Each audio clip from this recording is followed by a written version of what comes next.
Hello, dear student. This is your Anil sir, and you are on the platform of Anil Physics Guru. Dear students, बहुत दिनों से आप लोगों से बात नहीं हो पा रही थी क्योंकि मैं YouTube के जो प्लेटफॉर्म है इस पर एक्टिव नहीं था। बट आप लोगों ने धीरे धीरे ही सही करके एक एक लोगों ने इस मुकाम पर ला दिया कि आज मैं आपसे दोबारा डिस्कशन करने के लिए आपके टॉपिक्स के लिए मैं यहाँ पे आ चुका हूँ। पढ़ाई के बारे में आप लोगों की बात करूँ तो मुझे पता है कि आई डोंट थिंक कि आप में से कोई भी पढ़ रहा होगा या पढ़ रहे होंगे तो बहुत कम ही बच्चे पढ़ रहे होंगे। लेकिन याद रखिएगा कि हमारी जो आज की मेहनत होती है, ठीक है, वो सिर्फ आज के लिए नहीं होती है, वो आने वाले हमारे भविष्य के लिए होती है। इसलिए पढ़ाई से दूर होने की बजाय, इस टाइम को वेस्ट करने के बजाय इसको यूटिलाइज कीजिए, नॉलेज गेन करने में, इंफॉर्मेशन कलेक्ट करने में और अपनी लाइफ एंजॉय कीजिए। वरना पिछले साल हमें सोचने में निकाल दिया और ये वाला साल हम समझने में निकाल दे रहे हैं। तो जो करना है आज से ही करना होता है, तो इसलिए दोबारा से लग जाइए क्योंकि टाइम अब आ गया है। आप अपनी स्टडी पर फोकस करें। और एक सबसे बेस्ट बात ये है कि आप लोगों को मैं बताना चाहूँगा कि आप लोगों ने एक-एक स्टूडेंट ने जो सब्सक्राइबर मेरे गेन किए थे उसकी वजह से आज हम लोग 1000 सब्सक्राइबर पार कर चुके हैं। तो जो कि मेरे लिए बहुत खुशी की बात है। ये कहें कि हमारा जो यूट्यूब का परिवार है, ये जो अनिल फिजिक्स गुरु की आर्मी है, ये 1000 सब्सक्राइबर्स के ऊपर हो चुकी है। और मैंने सोचा भी नहीं था क्योंकि मैं काफ़ी समय से वर्क नहीं कर रहा था। लिटरली मैं बताऊँ तो सिर्फ मैंने 24 दिनों में ही वीडियो अपलोड की थी जो भी की थी, और उसके बाद शायद ही कोई स्टडी बेस्ड कोई वीडियोस आई होगी। लगभग 1 साल बाद ये मैं वीडियो बना रहा हूँ।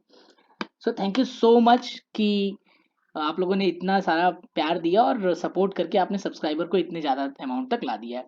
अच्छा, लाइक शेयर सब्सक्राइब जो वीडियो पर आए हुए हैं तो उनसे मैं कहने वाला ही था कि भाई आप कर लीजिए तुरंत, क्योंकि अब से जो हमारी क्लासेस होने वाली हैं वो आपको पीडीएफ के फॉर्मेट में मिलेगी। तो class 10th 11th 9th 10th की जो भी क्लासेस आपको अवेलेबल होगी वो अब पीडीएफ भी आपको मिलेगा, ताकि आप नोट्स को हमेशा अपने साथ कैरी कर रख सको। क्लियर है? और आपसे एक और बात कहनी थी कि मंजिल उन्हें नहीं मिलती है जिनके ख्वाब बड़े होते हैं, बल्कि मंजिल उन्हें मिलती है जो अपनी जिद पर अड़े होते हैं। तो अपनी जिद पर अड़े रहिए, पीछे मत होइए। और प्यारे साथियों, आप सभी से उम्मीद करता हूं कि अच्छे की उम्मीद को कभी मत छोड़िएगा। ठीक है? दावा है कि जो कल का दिन होगा वो आज से तो बेहतर ही होने वाला है। तो चलिए, छोटी सी बातचीत थी आप लोगों के साथ। अब हम अपने चैप्टर जो कि आपका है केमिकल रिएक्शंस एंड इक्वेशंस। अच्छा, बहुत सारे बच्चों का ये भी मैसेज आया था कि सर क्लास 10th की प्रिपरेशन हम शुरू कहाँ से करें? तो बेटा आपको पता है कि शुरू शुरू से ही किया जाता है, चैप्टर 1 से किया जाता है, तो फोकस इसी पर कर लेते हैं। ओके? और सब्सक्राइब भी कर लीजिएगा, हो सके तो इस चैनल को शेयर भी कर दीजिएगा। अनिल फिजिक्स गुरु की आर्मी जो है वो दिन ब दिन इम्प्रूव करती जा रही है, बड़ी होती जा रही है। अब रेगुलर वीडियोस में लाने की पूरी कोशिश करूंगा। ओके डियर स्टूडेंट्स, तो चलिए आज की क्लास हम लोग स्टार्ट करते हैं। तो डियर स्टूडेंट्स, केमिकल रिएक्शन की बात कर लेते हैं और इस चैप्टर में जो इंपॉर्टेंट टर्म्स हैं जिसको हमें पढ़ना है उसके ऊपर भी डिस्कस कर लेते हैं। तो सबसे इंपॉर्टेंट है आपका केमिकल रिएक्शंस और इक्वेशन। साथ ही साथ हम इक्वेशंस की बैलेंसिंग को सीखेंगे और साथ में हम टाइप्स ऑफ केमिकल रिएक्शंस, जो कि इस वीडियो का मेन टॉपिक होने वाला है, उस पर डिस्कस करेंगे। और उसके बाद ऑक्सीडेशन, रिडक्शन और effect of oxidation in our daily life and many more, यानी बहुत सारे और भी टॉपिक्स हैं जिसको हम डिस्कस करेंगे। ठीक है? अब बात करते हैं केमिकल रिएक्शंस की। तो डियर स्टूडेंट्स, केमिकल रिएक्शंस को समझने से पहले इन दो प्रोसेस को आप समझिएगा। पहला क्या है? Dissolution of sugar in water, यानी कि चीनी को पानी में जब आप डिसॉल्व करते हैं तो किस तरह से चेंजेस आपको देखने को मिलते हैं। And whenever you are doing a cooking, या आप क्या करते हैं, फूड को प्रिपेयर करते हो, तो देखो फर्स्ट केस में क्या होता है, जिसमें शुगर और वाटर एक दूसरे के साथ डिसॉल्व हो जाते हैं, बट वो अपनी जो प्रॉपर्टी होती है उसको एक साथ रखते हैं। यानी कि जो शरबत बन जाता है तो उसमें शुगर और वाटर अपनी प्रॉपर्टीज को लूज नहीं करते हैं, सिर्फ और सिर्फ फिजिकल चेंजेस देखने को मिलते हैं। लेकिन जो सेकंड वाला है जिसमें कुकिंग ऑफ फूड है, उसमें आप देख सकते हैं कि इसमें क्या है कि जो इंग्रेडिएंट होते हैं वो अपना नेचर और अपनी जो प्रॉपर्टीज होती है उसको लूज करके एक नया सब्सटेंस क्रिएट कर देते हैं। ठीक है? जिसे हम कहते हैं केमिकल चेंजेस। ओके? अब आइए आगे की स्लाइड्स में देखते हैं कि ये केमिकल चेंजेस किस तरह से आपको और हेल्प करते हैं।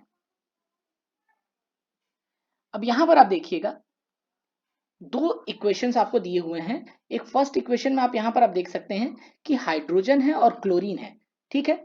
ये दोनों एक दूसरे से रिएक्ट करके HCl बना रहे हैं, यानी कि हाइड्रोजन क्लोराइड बना रहे हैं। अब समझिएगा, हाइड्रोजन की अपनी प्रॉपर्टी होती है, क्लोरीन की अपनी प्रॉपर्टी होती है। ये दोनों की प्रॉपर्टी जब कंबाइन हो जाती है तो एक थर्ड एलिमेंट यानी कि थर्ड जो प्रोडक्ट मिला है वो आपको मिला हाइड्रोजन क्लोराइड। तो इसकी प्रॉपर्टी हाइड्रोजन की प्रॉपर्टी और क्लोरीन की प्रॉपर्टी से डिफरेंट होने वाली है।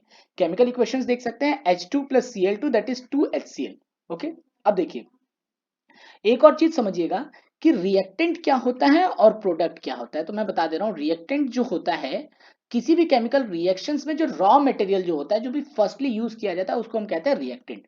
और जब केमिकल इक्वेशन हो जाता है तो जो रिजल्ट के फॉर्म में होता है वो आपका कहलाता है प्रोडक्ट। और इसको पहचानने का एक बेस्ट तरीका ये है कि ये एरो होता है, एरो के जो लेफ्ट साइड जो होता है ये आपका होता है रिएक्टेंट, और एरो के जो राइट साइड होता है वो आपका होता है प्रोडक्ट। क्लियर है? अब एक और इक्वेशन आप देख सकते हैं जिसमें आपको बताया जा रहा है कि कार्बन जो है वो ऑक्सीजन के मॉलिक्यूल के साथ जब रिएक्ट करता है तो कार्बन डाइऑक्साइड बनाता है। अब देखिए कार्बन अलग नेचर शो करता है, उसकी अलग फिजिकल प्रॉपर्टी केमिकल प्रॉपर्टी है, और ऑक्सीजन एक अलग नेचर शो करता है जिसकी अलग फिजिकल प्रॉपर्टी और केमिकल प्रॉपर्टी है। बट जब ये दोनों कंबाइन कर जाते हैं तो इनकी फिजिकल प्रॉपर्टी तो चेंज हो या ना हो लेकिन केमिकल प्रॉपर्टी जरूर चेंज हो जाती है, ये कार्बन डाइऑक्साइड के फॉर्म में हो जाते हैं। क्लियर? यहां तक हमें लग रहा है कि आपको समझ में आ गया होगा। अब चलिए हम सेकंड देख लेते हैं, कैरेक्टरिस्टिक्स ऑफ केमिकल रिएक्शंस। अब पहचानेंगे कैसे कि केमिकल रिएक्शंस है कि नहीं है, तो इसके लिए जरूरी है कि कैरेक्टरिस्टिक्स को आप समझ के रखें। अब देखिए फर्स्ट कैरेक्टरिस्टिक है चेंज इन स्टेट। कैसे? ये देखिए हाइड्रोजन गैस के फॉर्म में है, ऑक्सीजन गैस के फॉर्म में है, लेकिन वाटर क्या होता है, लिक्विड के फॉर्म में होता है। तो ये आपका हुआ, एक स्टेट है आपका गैस, दूसरा स्टेट है आपका लिक्विड। यानी जो रिएक्टेंट है वो गैसेस स्टेट में, लेकिन कंबाइन होने के बाद कौन से स्टेट में आ गए, लिक्विड स्टेट में आ गए। क्लियर? तो ये आपका चेंज इन स्टेट आपको बताएगा कि ये केमिकल रिएक्शन है। सेकंड देख लेते हैं इवोल्यूशन ऑफ गैसेस। बहुत इजी मेथड होता है, अगर कहीं कोई केमिकल रिएक्शन होता है तो उसमें कोई ना कोई गैसेस अगर रिलीज हो रही है तो देखने को मिलता है कि बिल्कुल आपको गैसेस की जो स्मेल होती है उसके थ्रू भी आप पता कर सकते हैं। तो यहाँ पर एक एग्जांपल दिया होगा 2Na यानी सोडियम का जो एटम है वो मॉलिक्यूल जो हाइड्रोजन ऑक्साइड है यानी कि जो वाटर है उसके साथ रिएक्ट करेगा तो सोडियम हाइड्रोक्साइड और H2 यानी कि हाइड्रोजन गैस, तो ये हाइड्रोजन गैस क्या रिलीज हो रही है। तो इवोल्यूशन ऑफ गैसेस ये भी एक इंफॉर्मेशन प्रोवाइड करता है कि this is a chemical reaction. And then change in colour, बहुत इंपॉर्टेंट ये भी है, change in colour. Red colour है तो ब्लू हो जाएगा, ब्लू है तो ग्रीन हो जाएगा। एक एग्जांपल ले लीजिए, यहाँ पर दिया हुआ है कि जो आयरन नेल है, यहाँ पर रेल नहीं होना चाहिए, आयरन नेल होना चाहिए, is dipped in blue colour copper sulphate. अगर एक कॉपर सल्फेट है, ठीक है, इसके अंदर आप आयरन नेल्स को आप डिप कर दे रहे हो, ठीक है, आयरन नेल्स को अगर आप डिप कर रहे हो तो आपको ये मिलेगा कि जो ब्लू कलर है कॉपर सल्फेट का वो चेंज हो जाएगा ग्रीन में। कैसे? किसकी वजह से? इस फेरस की वजह से, इस आयरन की वजह से। तो Fe plus copper sulphate plus ferrous sulphate that is equal to, sorry, ferrous plus copper sulphate मिलकर क्या बनाएगा, फेरस सल्फेट, और ये बनाएगा कॉपर। क्लियर? एक और है जो थोड़ा कम इंपॉर्टेंट होता है लेकिन आप समझ सकते हैं और आसानी से जानते हैं, ये है चेंज इन टेम्परेचर। अब चेंज इन टेम्परेचर इसका मतलब देखिए कुछ केमिकल रिएक्शंस होते हैं तो वो एंडोथर्मिक होते हैं या एक्सोथर्मिक होते हैं, यानी हीट लेते हैं या हीट को इवॉल्व, मतलब हीट को क्या करते हैं वो देते हैं। तो इस तरह से भी आप पहचान सकते हो कि अगर टेम्परेचर में चेंज हो रहा है यानी हीट मिल रही है या हीट उसमें इवॉल्व हो रही है या हीट उसमें रिटेन हो रही है, तो आप बता सकते हो कि ये क्या है, चेंज इन टेम्परेचर है। तो इन चार कंटेंट यानी कि change in state, evolution of gases, change in colour और चेंज इन टेम्परेचर के थ्रू आप बता सकते हो कि these are the chemical reactions. अब आगे देखिए, चेक कर लेते हैं कि आपका अगला स्लाइड क्या है। तो अगले स्लाइड में मैं बताता हूं आपको, एक सेकेंड, ये रही अगली स्लाइड। अभी केमिकल इक्वेशन क्या है बच्चा? केमिकल इक्वेशन के बारे में आप सभी जानते हो कि जो केमिकल रिएक्शंस होता है उसको अगर हम सिंबल के फॉर्म में लिखते हैं, जैसे अगर हमने लिख दिया कि A प्लस बी देता है C प्लस डी। क्लियर है? तो ये आपका क्या है, सिंबॉलिक फॉर्म में हो गया है ना। तो अगर जब भी आप किसी केमिकल रिएक्शंस को सिंबल के फॉर्म में या किसी फॉर्मूले के फॉर्म में आप रिप्रेजेंट करते हैं तो उसे हम कहते हैं केमिकल रिएक्शंस। एग्जांपल देख लीजिए, अब यहाँ पे सोडियम हाइड्रोक्साइड है, वो HCl यानी कि क्या है, हाइड्रोजन क्लोराइड के साथ रिएक्ट कर रहा है, तो NaCl यानी सोडियम क्लोराइड और H2O यानी वाटर दे रहा है।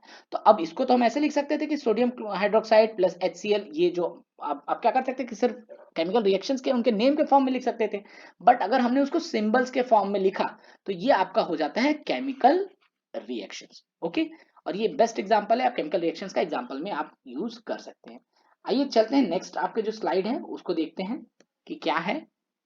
और अच्छा, नेक्स्ट स्लाइड पे जाने से पहले कुछ क्वेश्चंस है जिसको आप जल्दी जल्दी से आप, मैं आपको थोड़ा सा टाइम दूंगा जिसके वजह से आप क्या करोगे, बहुत जल्दी से इसके आंसर्स आप कलेक्ट कर लोगे। और ये कैसे आप आंसर्स कलेक्ट करोगे, ये आप इसके बेसिस पे, फर्स्ट क्वेश्चन आपका दिया हुआ है कि what will happen when a piece of iron metal is placed is copper sulphate solution. तो इसमें कौन सी चीजें आपको देखने को मिलेगी, अब आपको बताना है कि ये कौन सी चीज आपको देखने को मिलेगी। फिजिकल चेंज मिलेगा आपको, केमिकल रिएक्शन मिलेगा देखने को, इवोल्यूशन मिलेगा, हीट विल बी इवॉल्व या नन ऑफ दिस। आपको मैं 10 सेकंड्स का टाइम देता हूँ, 10 सेकंड्स में आई थिंक, या 10 या 20 सेकंड्स में आप इसके ऑप्शंस को खुद से सोच लीजिए और फिर आप मुझे बताइए। और साथ ही साथ सेकंड क्वेश्चन को भी आप देख सकते हैं।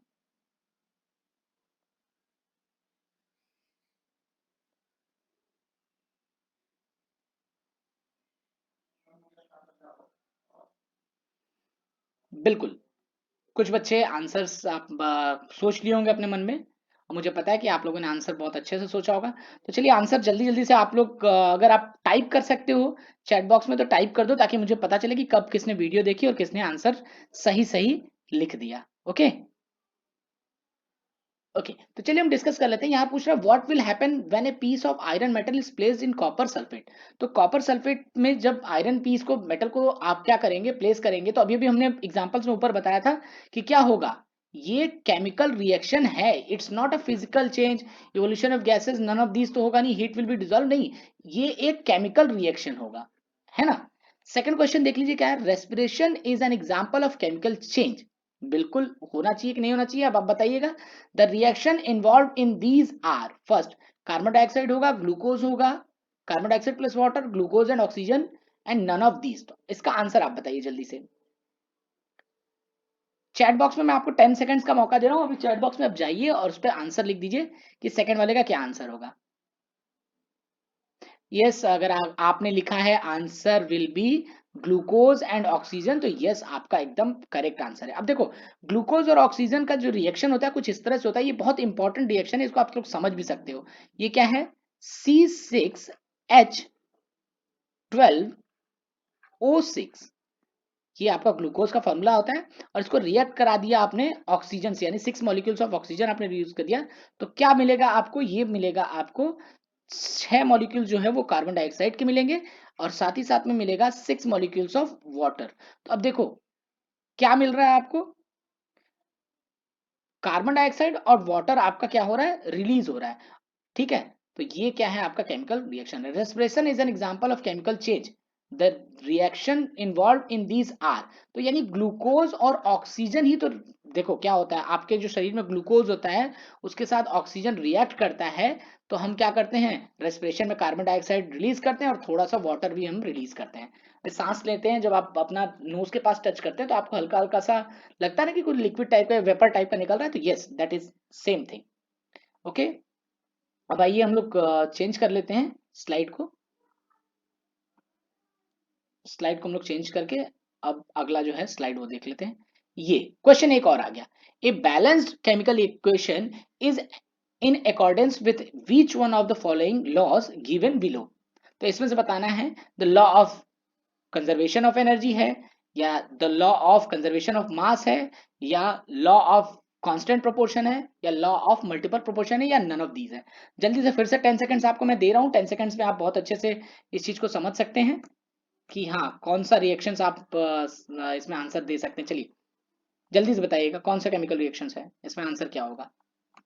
अगर आपने लगाया है ऑप्शन बी, लॉ ऑफ, एक सेकेंड, अगर आपने लगाया law law of conservation of मास, तो यस ये आंसर बिल्कुल सही है। क्लियर है, क्योंकि देखो क्या होता है, जैसे अभी मैंने केमिकल रिएक्शंस लिखा तो ए प्लस बी क्या दिया, सी प्लस डी दिया।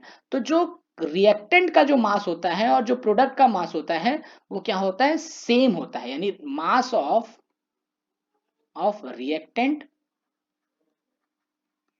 Is equal to mass of product. यही तो आपने क्लास 9 पे पढ़ा था। ओके, चलिए अभी एक और क्वेश्चन आपको दिख रहा है कि which among of the following is balanced chemical equation. अब बैलेंस केमिकल इक्वेशंस तो अभी आपने पढ़ा नहीं है, लेकिन फिर भी आप जल्दी से बता सकते हैं। बैलेंस केमिकल इक्वेशन में क्या होता है कि जितने एटम्स या मॉलिक्यूल्स आपके लेफ्ट हैंड साइड होते हैं, उतने ही एटम्स उस सेम एलिमेंट के राइट साइड होने चाहिए। यानी रिएक्टेंट में जितने एटम्स है उतने ही एटम्स क्या होने चाहिए, आपके प्रोडक्ट में होने चाहिए। तो इसका भी आंसर देख लीजिए, ए होगा, बी होगा, सी होगा, डी होगा, या नन ऑफ दीज होगा। तो आपको इसमें मैं 20 सेकंड्स दे रहा हूँ कि जल्दी 10 सेकंड या 20 सेकंड्स में आप आंसर चैट बॉक्स में जरूर लिखिए। चैट बॉक्स में लिखना मिस मत कीजिए।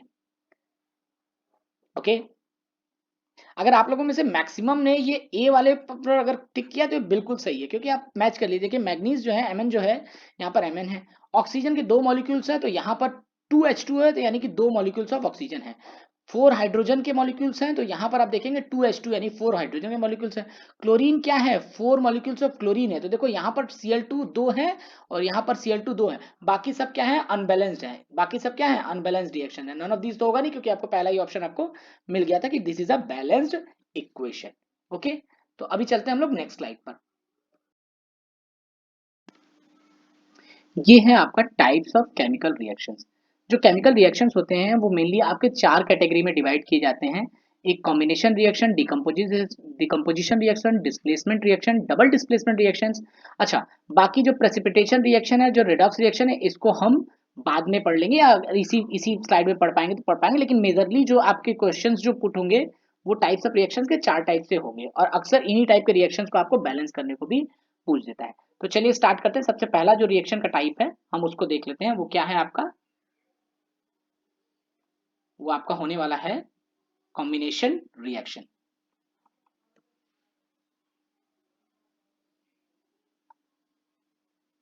चलिए, कॉम्बिनेशन रिएक्शन, यहां पर आप स्लाइड पर देख सकते हैं कि कॉम्बिनेशन रिएक्शंस के लिए क्या लिखा हुआ है।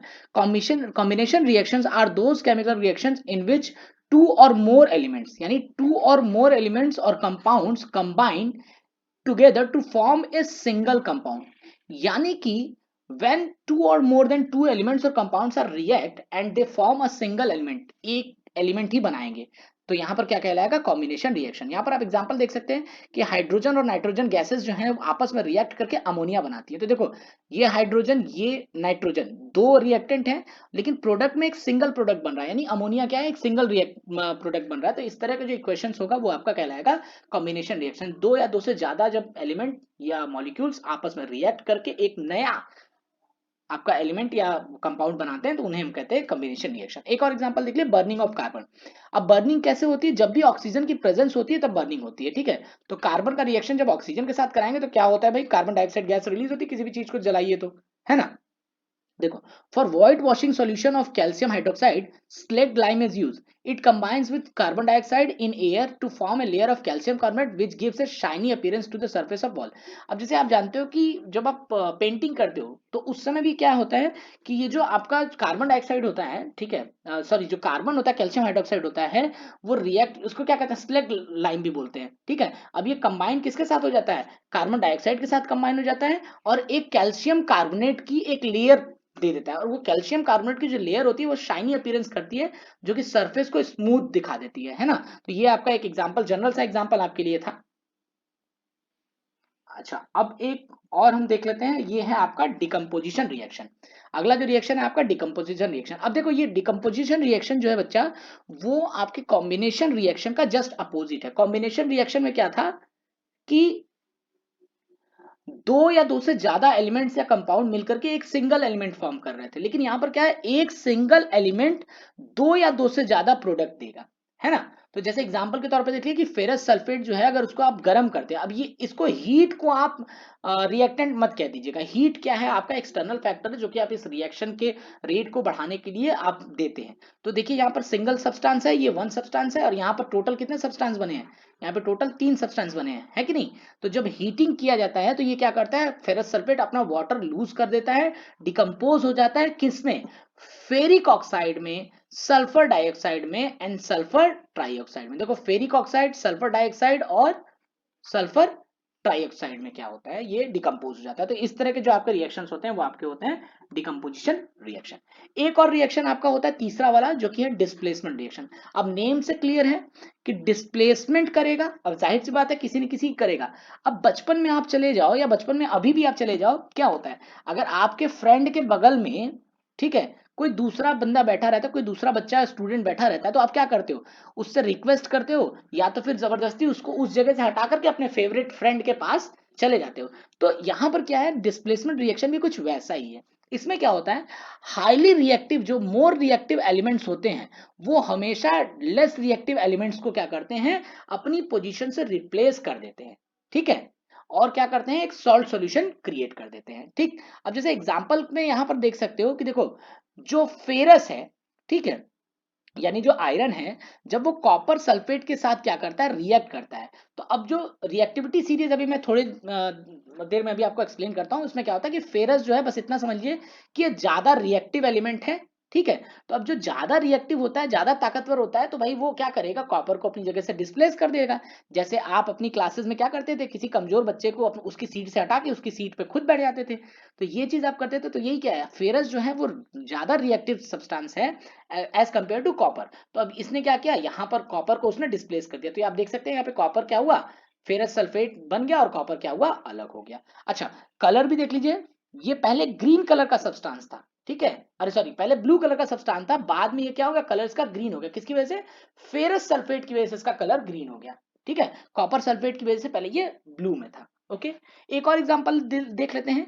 अब यहां पर क्या होता है, क्लोरीन जो है वो हाई रिएक्टिव है, किससे, पोटेशियम से। तो अब क्या करती है, क्लोरीन पोटेशियम को अपनी जगह से डिस्प्लेस कर देगी, कहेगी भाई तुम हटो, क्योंकि सॉरी ब्रोमीन को डिस्प्लेस कर देगी क्योंकि कहेगी हम ज्यादा रिएक्टिव हैं, और ये खुद क्या करेगी, पोटेशियम के साथ रिएक्ट कर लेगी। ठीक है, तो यहां पर क्या, पोटेशियम ब्रोमाइड जो है, ठीक है, उसको ब्रेक करके ये क्या बना देगा, बिल्कुल आंसर आप लिख सकते हो, आंसर क्या बना देगा, येलोइश ब्राउन कलर का बना देगा। ओके, ये पोटेशियम क्लोराइड है, ये एक्वा सॉल्यूशन में है, ये क्या है, ब्रोमाइड को अलग कर दिया। तो ये डिस्प्लेसमेंट रिएक्शन हो गया, जिसमें क्लोरीन ज्यादा रिएक्टिव था, तो उसने क्या किया, ब्रोमीन को अलग कर दिया। ओके, अच्छा, रिएक्टिविटी सीरीज, अभी मैंने बोला कि रिएक्टिविटी सीरीज के बारे में बताऊंगा, तो रिएक्टिविटी सीरीज समझ लो, ये एक सीरीज ऐसी सीरीज है जिसमें बताया गया कि कौन ज्यादा रिएक्टिव है। ठीक है, कौन ज्यादा क्या है, रिएक्टिव है। तो reactivity of metal can be known from the reactivity series of metal which is as follows. ठीक है, अब देखो, potassium, sodium, calcium, magnesium, aluminium, zinc, ferrous, PB, lead, hydrogen, copper, H G, पारा जो कि होता है मरकरी, एजी यानी सिल्वर, एयू यानी कि गोल्ड। तो ये आपकी रिएक्टिविटी सीरीज है, जिसमें आप अच्छे से समझ सकते हो कि रिएक्टिविटी, जो हाईली रिएक्टिव एलिमेंट होगा वो क्या करेगा, लेस रिएक्टिव एलिमेंट को डिस्प्लेस कर देगा। ओके, अब एक चीज और हम समझ लेते हैं आप लोगों के साथ, वो क्या है, वो है डबल डिस्प्लेसमेंट रिएक्शन। अब समझो डबल डिस्प्लेसमेंट रिएक्शन को, देखो, डबल डिस्प्लेसमेंट रिएक्शन, भाई जाहिर सी बात है कि डिस्प्लेसमेंट रिएक्शन तो है, लेकिन क्या है, डबल डिस्प्लेसमेंट रिएक्शन है। अब इसमें एक एलिमेंट तो डिस्प्लेस करके दूसरा एलिमेंट को हटा देता था, अब दूसरा एलिमेंट क्या करेगा भाई, अब जैसे आप क्लास में रहते थे, तो किसी बच्चे को आप उसकी सीट से हटा देते थे, तो उसकी सीट पर तो आप बैठ गए, क्या लेकिन वो क्लास में वो बच्चा खड़ा ही रहता था, नहीं, वो भी अपनी सीट ढूंढ लेता था, वो भी अपने जैसे किसी बंदे को या किसी बच्चे को, स्टूडेंट को ढूंढ लेता था और उसके पास बैठ जाता था। तो यहां पर आप देख लो कि डबल डिस्प्लेसमेंट रिएक्शन में क्या होता है, सेम डिस्प्लेसमेंट होता है लेकिन वो टू टाइम्स होता है। अब देखो, सिल्वर नाइट्रेट, ठीक है ना, अब यहां पर आपको दिख रहा है कि सिल्वर नाइट्रेट है, वो किसके साथ रिएक्ट कर रहा है, सोडियम क्लोराइड के साथ। तो अब देखो, ये जो एजी होता है, जो सिल्वर होता है, वो सोडियम को क्या करेगा, डिस्प्लेस कर देगा, और क्लोरीन के साथ खुद जाकर के रिएक्शन कर लेगा, क्लोरीन के साथ खुद अटैच होगा। अब जो ये सोडियम बेचारा यहां से निकला, अब वो क्या करेगा, वो सोडियम के पास तो, भाई यहाँ पे NO3 के साथ वो अकेला हो गया था, क्योंकि एजी जो था उसने क्या किया, क्लोरीन को अपने साथ एडजस्ट कर लिया। तो जो सोडियम है, वो बचा खुचा आदमी कहाँ जाएगा, सीधे उसके पास जाएगा, NO3 के पास। ठीक है, तो क्या बनेगा, बिल्कुल यहां पर आप क्या करेंगे, यहां पर आप कहेंगे कि yes this is a double displacement reaction. Very good, clear है। देखो, डिस्प्लेसमेंट दो बार हुआ, एक बार सोडियम क्या हो गया, NO3 के साथ चला गया, और यहाँ पे जो सिल्वर था वो क्या गया, क्लोरीन के साथ चला गया। ठीक है, सिमिलरली एक और एग्जांपल देख सकते हैं, जब लेड नाइट्रेट सॉल्यूशन क्या किया जाता है, जब ऐड किया जाता है किसके में, potassium chloride, sorry potassium iodide जब यूज किया जाता है, तो वो क्या दे रहा है, देखो यहां से जो पोटेशियम था, पोटेशियम किसके साथ चला गया, अब देखो लेड जो था वो रिएक्ट कर गया आयोडीन के साथ, बोलता है कि भाई हम इसके साथ रिएक्शन करेंगे क्योंकि वो हाईली रिएक्टिव है। अब ये जो था पोटेशियम, ये चला गया किसके साथ, सोडियम, अरे सॉरी नाइट्रेट के पास, NO3 ट्वाइस के पास चला गया। तो अब देखो 2KNO3 बना और यहाँ पे क्या बना, PBI बना। ओके, अच्छा प्रेसिपिटेट यहाँ पर देखो येलो कलर का प्रेसिपिटेट निकलता है, लेड आयोडाइड, इसको क्या कहेंगे, लेड जो है, लेड आयोडाइड आपका, पीबी क्या है, लेड है, और वो आयोडाइड, आयोडीन से आयोडाइड हो जाएगा। ओके, अच्छा प्रेसिपिटेशन रिएक्शन भी समझ लो। प्रेसिपिटेशन क्या होता है, एक तरह से कलर जो शो करता है, ये झाग जो शो करता है, ठीक है। तो precipitation reactions are double displacement reaction. अब जो कहीं भी प्रेसिपिटेशन रिएक्शन आ रहा है तो आप जान जाना कि वो क्या है, डबल डिस्प्लेसमेंट रिएक्शन ही है, जिसमें क्या होता है, कंपाउंड फॉर्म्ड इज इनसॉल्युबल। जो जो नया कंपाउंड बनता है वो क्या होता है, इनसॉल्युबल होता है। इनसॉल्युबल मतलब वो प्रेसिपिटेट के फॉर्म में बाहर दिखाई देता है, ठीक है। This insoluble compound is called precipitate, है ना, and settle at the bottom, और ये क्या करता है, लास्ट में बॉटम पर सेटल्ड हो जाता है। ओके, अब चलिए देख लेते हैं अगली स्लाइड को।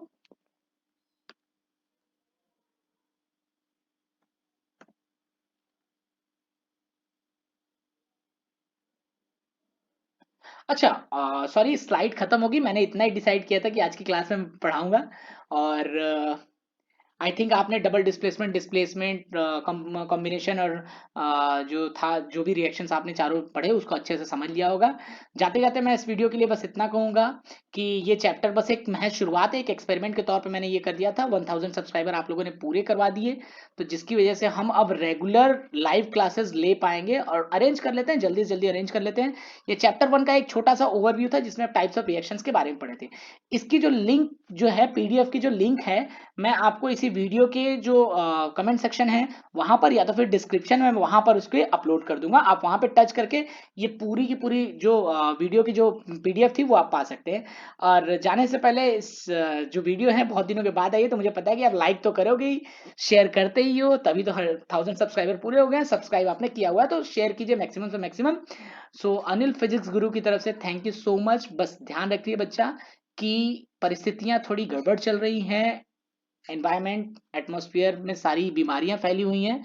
बस आप अपना और अपनों का ध्यान रखिए, घर पर रहिए, सेफ रहिए, और अनिल फिजिक्स गुरु के साथ बने रहिए। Till then goodbye, be safe,